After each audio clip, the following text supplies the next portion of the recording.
Andito ako ngayon sa Al-Utem. Ayan, nag-open na naman ang bazaar nila para sa Idil Adha.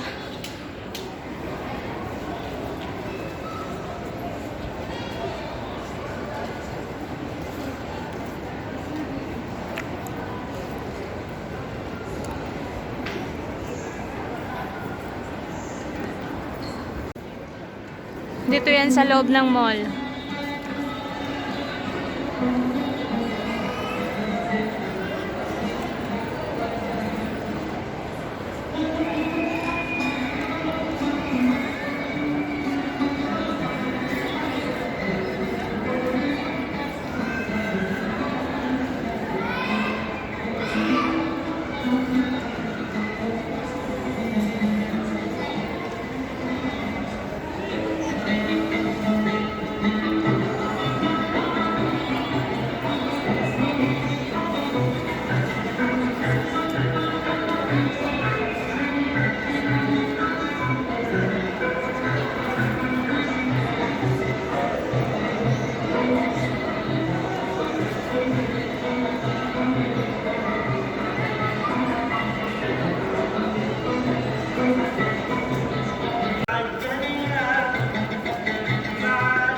Malapit na kasi yung Idil Adha, so yan yun.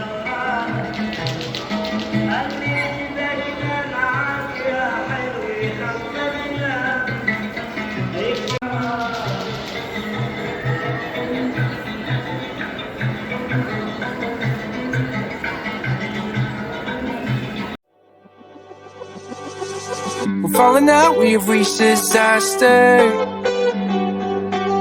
Don't know where we're gonna be at.